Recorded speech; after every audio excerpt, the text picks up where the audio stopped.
मेरे प्यारे सभी विद्यार्थियों को सुप्रभातम। चैप्टर 8 चल रहा है चुंबकत्व एवं चुंबकीय पदार्थों के गुण। कल अपने भूचुंबकत्व स्टार्ट किया था और उसमें एक इंपॉर्टेंट पढ़ा था चुंबकत्व का गाउस नियम। बड़ा ही महत्वपूर्ण था। वो ये था कि कोई भी बंद पृष्ठ है, उस बंद पृष्ठ में जो परिणामी चुंबकीय फ्लक्स उसका मान सदैव शून्य होता है। और कहा था कि फाई बी से डिनोट करते हैं, तो close surface B vector dot ds vector is always equals to 0।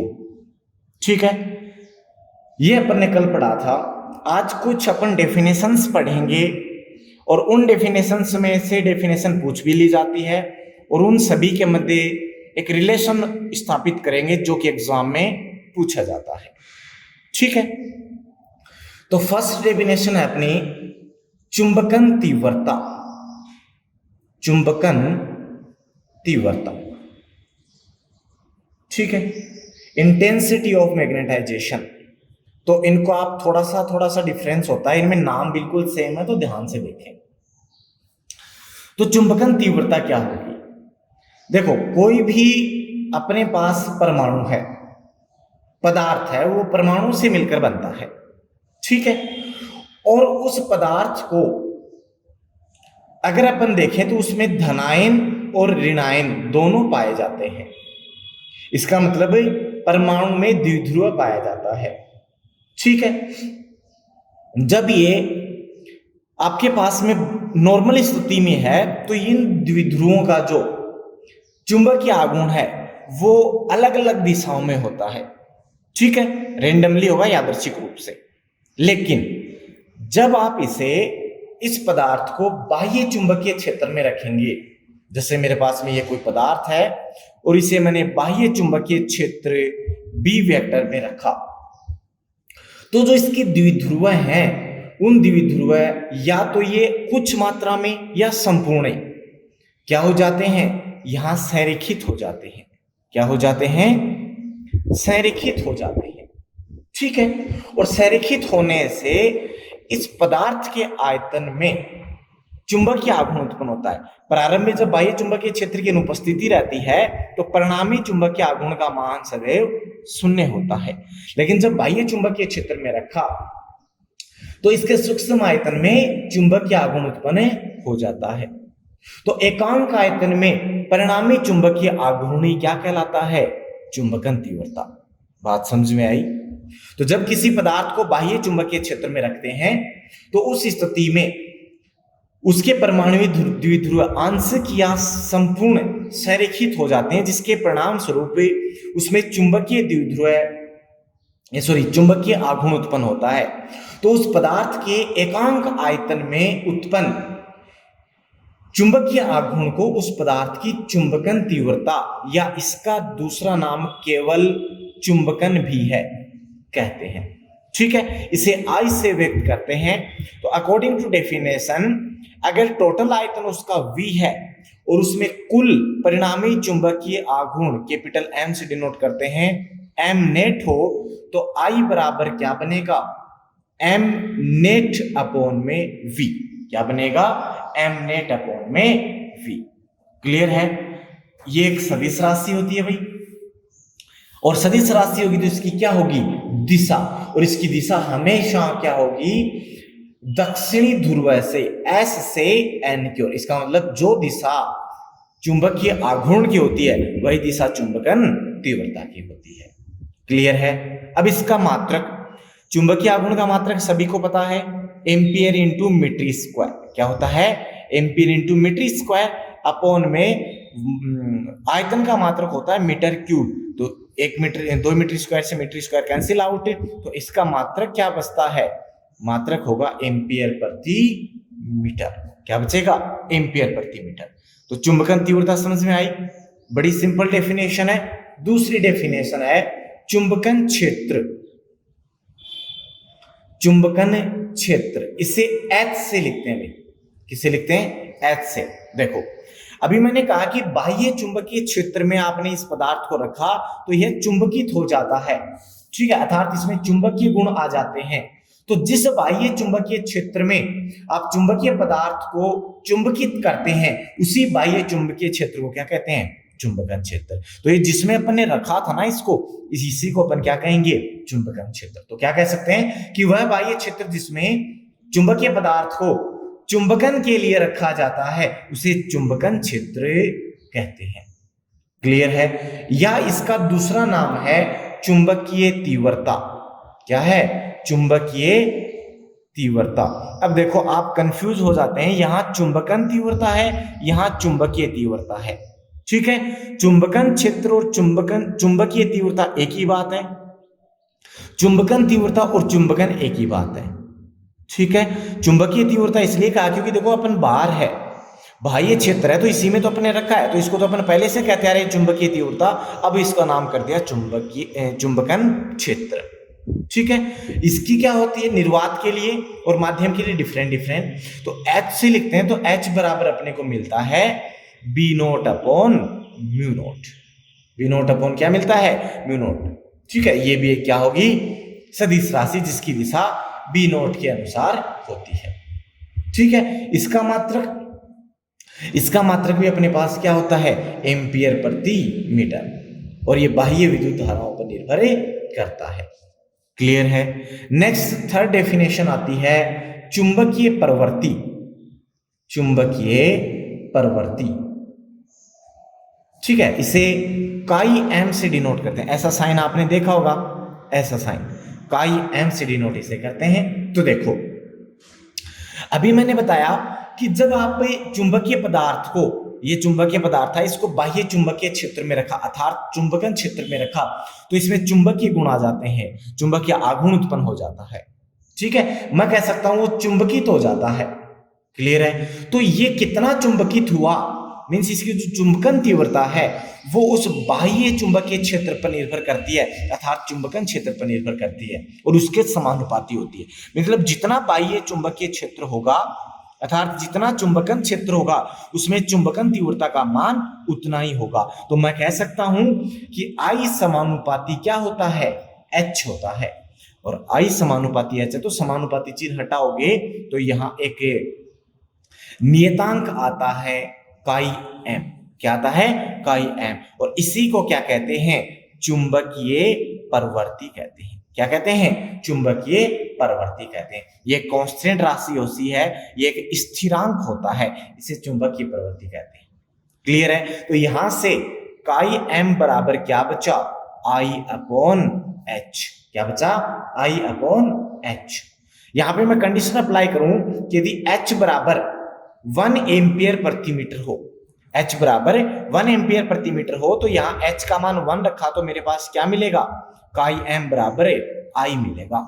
और क्या कह सकता हूं, यहां से डेफिनेशन बन गई कि किसी पदार्थ में एकांक चुंबकन क्षेत्र द्वारा प्रेरित चुंबकन तीव्रता को उस पदार्थ की चुंबकीय प्रवृत्ति कहते हैं। अर्थात एकांक चुंबकन क्षेत्र की उपस्थिति में जितनी चुंबकन तीव्रता उत्पन्न होगी किसी पदार्थ में, वो उसकी चुंबकीय प्रवृत्ति के तुल्य होती है।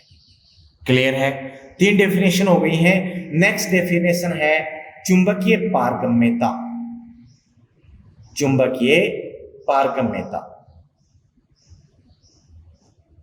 क्या होगी? चुंबकीय पारगम्यता, देखो कोई भी माध्यम लिया अपन ने, कोई भी माध्यम लिया है, ये कोई माध्यम है और इस माध्यम से चुंबकीय क्षेत्र रेखाएं गुजार रहे हैं, तो कितनी चुंबकीय क्षेत्र रेखाओं की संख्या इसमें से गुजर पाई, उसी को अपन क्या कहेंगे? माध्यम की चुंबकीय पारगम्यता। और इसका नाम होता है दूसरा चुंबकनशीलता। क्या होता है?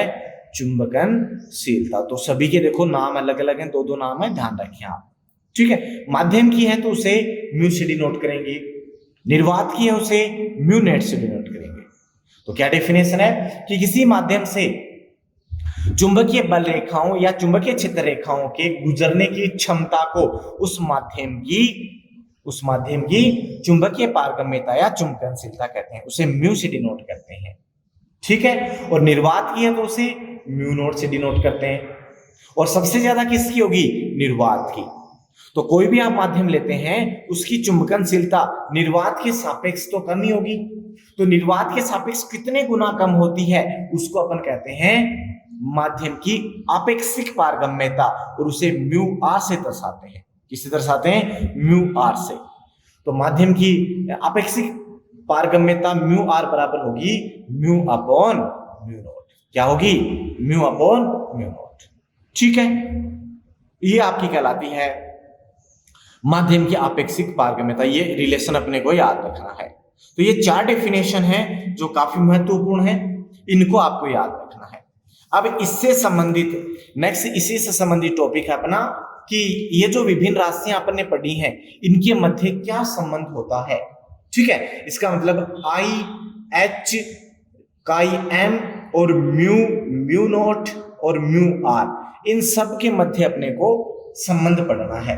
ठीक है, तो कोई भी 2 राशियों के बीच में संबंध एग्जाम में पूछा जा सकता है। तो देखो इसके लिए अपने क्या किया, एक परिनालिका ली। एक मैं परिनालिका बना देता हूं यहां पे, ये एक परिनालिका है। ठीक है, और इस परिनालिका में ये फेरे हैं जो तांबे के विद्युत रोधी तारों के हैं, और इस परिनालिका में क्या प्रवाहित हो रही है? धारा प्रवाहित हो रही है। क्या प्रवाहित हो रही है? धारा। ठीक है, यहां धारा अपन डिनोट नहीं कर रहे क्योंकि यहाँ पे कैपिटल आई जो है वो कैपिटल आई क्या है? विभिन्न अपने पास चुंबकन तीव्रता है। तो यहां से अगर मैं धारा दिखाऊं भी तो मैं स्मॉल आई से दिखा सकते हो आप। क्लियर है? इसको आपने क्या किया, इस परिनालिका को यहां आपने बाह्य चुंबकीय क्षेत्र में रख दिया। किसमें रख दिया? बाह्य चुंबकीय क्षेत्र में। और बाह्य चुंबकीय क्षेत्र को मतलब यहां हो गया चुंबकन क्षेत्र H वेक्टर। ठीक है, अब इस परिनालिका में एक करोड़ है। तो देखो यहां 2 प्रकार का चुंबकीय क्षेत्र हो गया, ध्यान से सुनना। पहला चुंबकीय क्षेत्र तो ये बाह्य हुआ कि नहीं हुआ? एक। दूसरा चुंबकीय क्षेत्र जब मैंने इसमें धारा प्रवाहित की तो परिनालिका की अक्ष पर क्या उत्पन्न हुआ?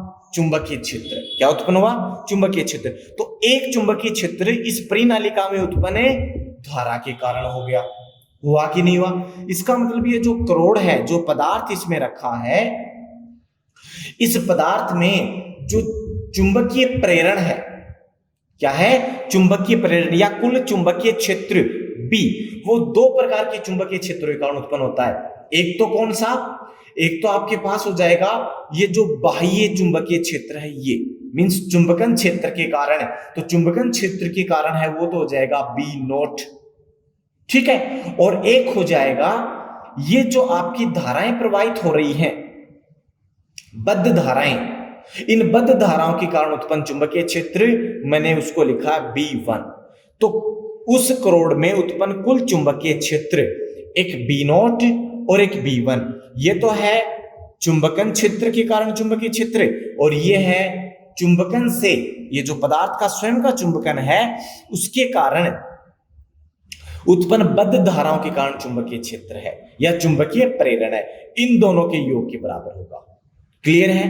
तो B नोट तो क्या अभी अभी अपन ने लिखा था, H बराबर होता है B naught upon mu naught.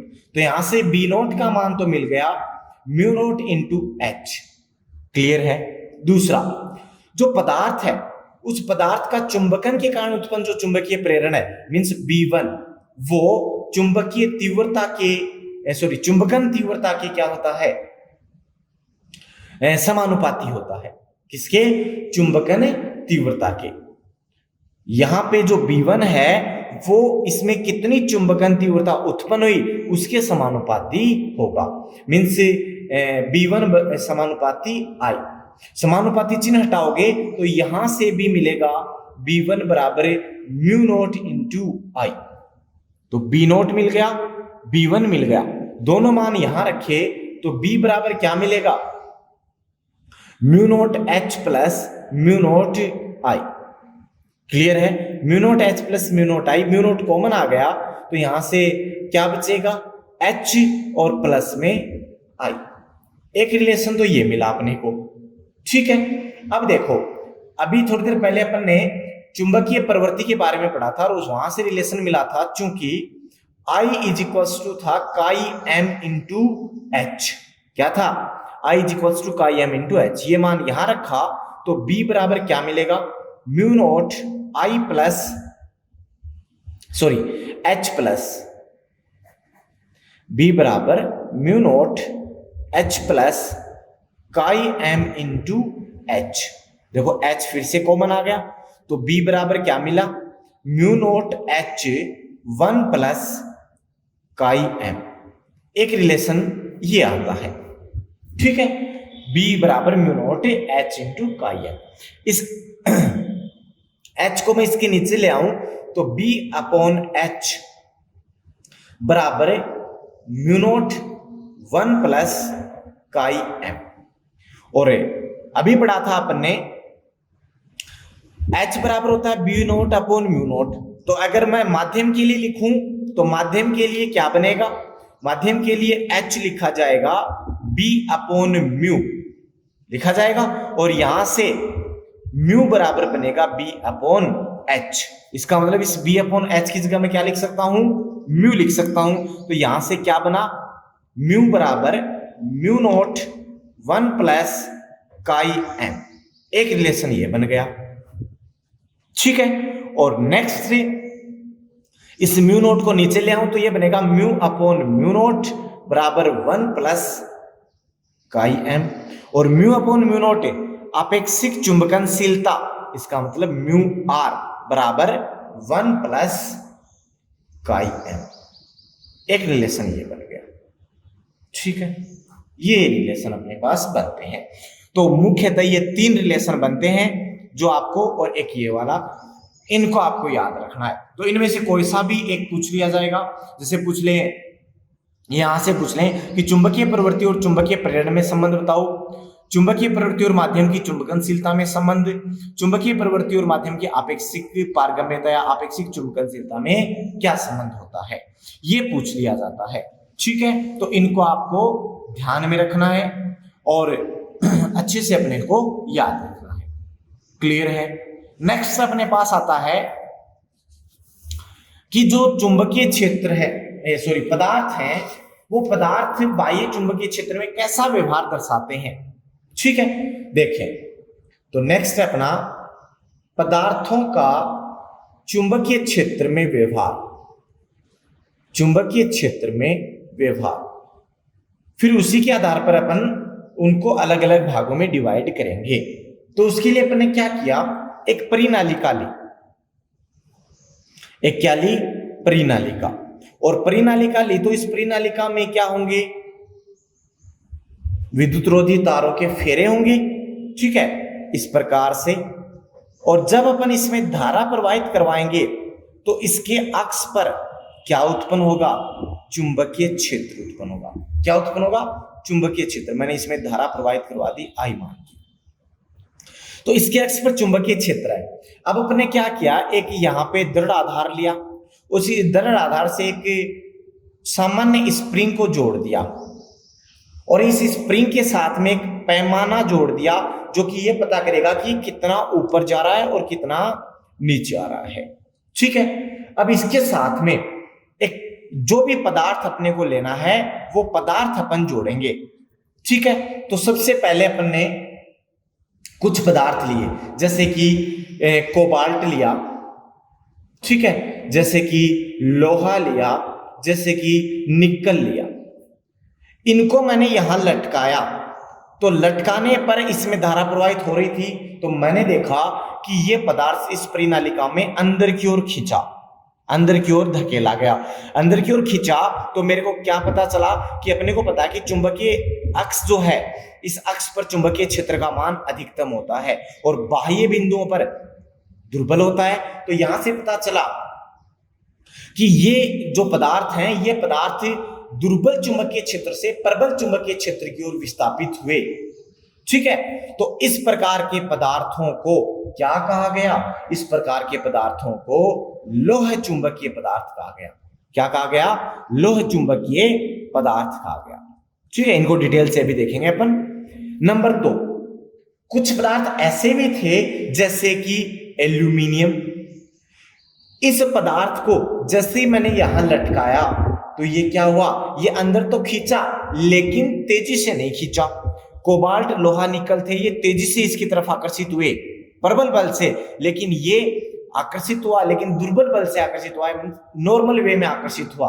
तो इस प्रकार के जो पदार्थ हैं, इस प्रकार के पदार्थों को अनुचुंबकीय पदार्थ कहा गया। अर्थात वे पदार्थ जो चुंबकीय क्षेत्र में अल्प बल से या दुर्बल बल से आकर्षित होते हैं उन्हें अनुचुंबकीय पदार्थ कहते हैं। और थर्ड अपने पास होता है, कुछ पदार्थ ऐसे भी थे जैसे कि उसमें था सोना, ठीक है, चांदी, ठीक है, बिस्मिथ, इस प्रकार के कुछ पदार्थ थे।